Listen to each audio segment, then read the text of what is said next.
ministro Bruno Dantas está trazendo, então, uma hipótese concreta que ele vislumbra. Ele está tratando de ações de improbidade, de medidas cautelares em ações de improbidade, mas num tema que é afeto a nós. Um tema que nos é muito caro. Então, prestem muita atenção nesse ponto. Realmente porque a lei de improbidade é muito clara ao assegurar, primeiro, que o afastamento do agente público deve se dar exclusivamente para garantir a instrução processual. Não há outra razão que justifique o afastamento de um agente público, ao menos não na lei de improbidade administrativa. E mais que isso, qual seria o lapso temporal razoável a justificar uma instrução probatória? Será que é razoável permitir que uma ação de probidade fique com a sua fase instrutória aberta por 2, 3, 4 anos e o agente público afastado do seu cargo ou função durante todo esse período? O STJ tem entendido que não. Há uma decisão muito recente, 2010, do ministro Ari Pargendler, no exercício da presidência da Corte, um agravo regimental em suspensão de liminar e sentença, no qual o ministro Ari Pargendler diz que esse prazo deve ser um prazo exíguo, mas que, como não poderia o STJ substituir o juiz na apreciação da razoabilidade do prazo para a conclusão da instrução, eles, ao invés de devolver o agente público para a sua função, simplesmente estabelecer um prazo de 120 dias para que a instrução fosse concluída. Concluída ou não, o agente retornaria à sua função. Parece que essa decisão do ministro Ari Pargendler, que foi ratificada à unanimidade pela Corte Especial do STJ, parece que essa decisão indica uma preocupação muito clara com um fenômeno que se vem verificando com uma preocupante recorrência no Brasil, que é a perpetuação dos conflitos mediante a concessão de uma medida cautelar. Não é simplesmente concede-se uma medida cautelar, bloqueia-se os bens dos agentes alegadamente envolvidos, e aí a ação passa 10 anos tramitando. Evidentemente, isso não pode ser compatível com o Estado de Direito que nós pretendemos ter no Brasil. Aliás, e aí um parêntese na minha Acho que aqui está suficiente posição para a gente verificar o que a gente quer. Então, a medida cautelar, ela tem que ser eficiente, ela tem que prevenir ou reprimir com a celeridade possível, né, que uma situação se agrave, né? Ela tem que contemplar uma probabilidade do direito e o perigo na demora. Agora, existem situações em que não é fumus boniuris, é paredos, se fosse possível dizer assim.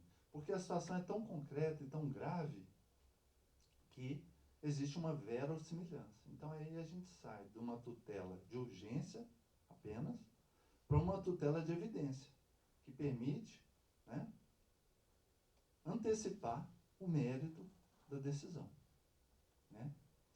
Então, em caráter antecipado, né? Então, nós precisamos lembrar, com foco na cautelar, desses dois pontos. Nós temos a probabilidade do direito e o perigo da demora. Temos o caso em que essa probabilidade do direito deixa de ser uma mera probabilidade para se tornar uma verossimilhança, né? Aí nós vamos para a tutela de evidência. E temos também,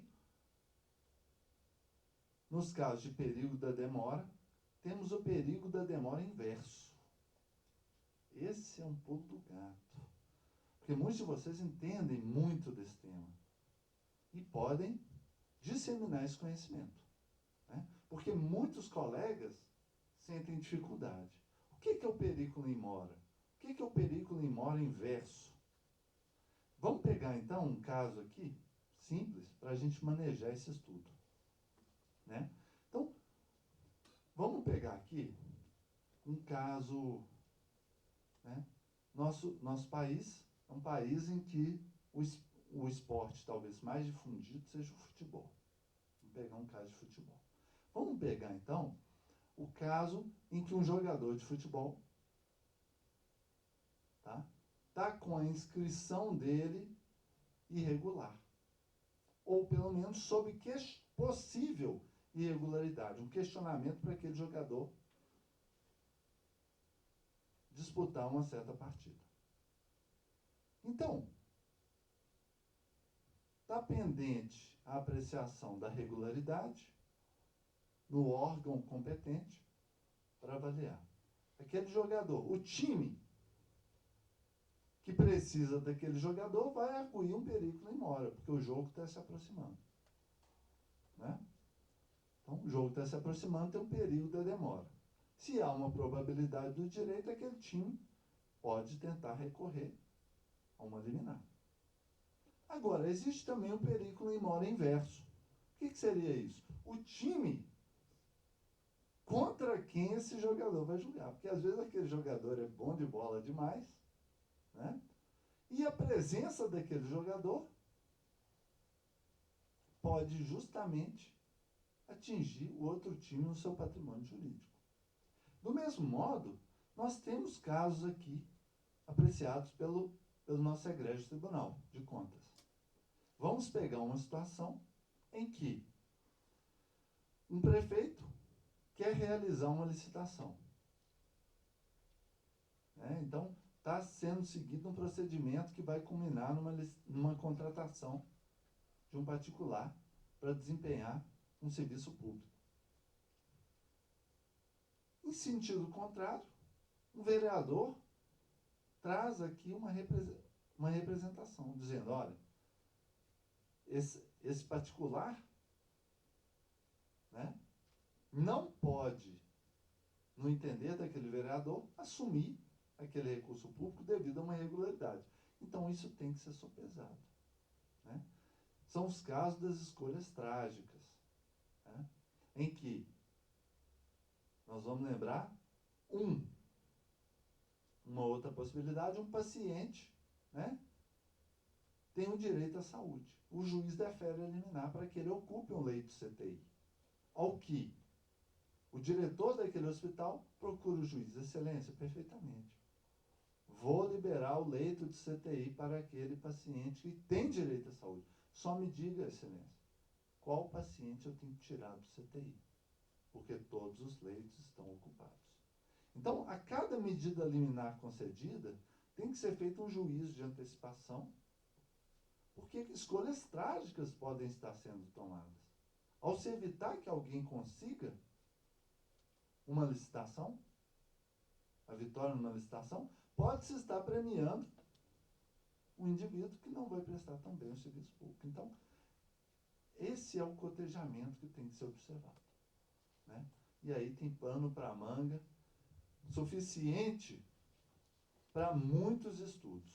Queria observar com vocês um artigo da professora Renata Maia.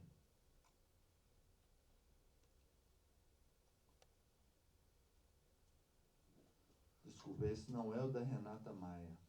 Esse artigo é da Raquel Campos e do Henrique Klein-Sorge, que foram, respectivamente, chefe de gabinete do presidente do tribunal e superintendente de controle externo, anteriormente a Flávia Alice. Aqui, na conclusão deles, eles dizem: partindo do ponto em que se pode compreender o processo como inerente ao exercício da função administrativa, desenvolvendo-se a temática do processo de controle, esse trabalho relacionou a teoria da cautelaridade do processo civil com a cautelaridade nos tribunais de contas. Você lê para mim esse parágrafo, Délia, por gentileza? Para tanto, abordou sucintamente as bases teóricas da processualidade ampla, desenvolveu-se a temática do Tribunal de Contas e seu processo de controle, analisando na sequência a teoria da cautelaridade do processo civil e a cautelaridade Você continua para mim, Ana, por favor? Assim, é possível a interposição tanto de medida cautelar incidental quanto de processo cautelar autônomo no âmbito das Cortes de Contas. Gustavo. Pode-se concluir que não é cabível no processo de controle a clássica compreensão de que a tutela cautelar serviria à proteção do processo e da jurisdição, já que a cautelaridade nos tribunais de contas destina-se a garantir a eficácia e a eficiência da ação de controle para proteger o interesse público concretamente aferido. Gabriel. Do mesmo modo, chegou-se à conclusão de que pode ser concedida a tutela satisfativa no âmbito das Cortes de Contas, se a medida for necessária para garantir o interesse público evidenciado no caso concreto. Júlio. Lançando mão dos 5 pressupostos do processo cautelar desenvolvidos por Ovidio Batista da Silva, em 2009, concluiu-se que todos, sumariedade da cognição, iminência de dano irreparável, temporalidade, situação cautelanda e sentença mandamental, podem ser aplicados ao processo de controle. Alex. Com isso, evidencia-se que a teoria da cautelariedade, embora construída para o processo civil, pode dar suporte teórico à cautelaridade no processo de controle, sem prejuízo da construção de teorias relativas às peculiaridades da relação processual nos tribunais de contas. Muito bem.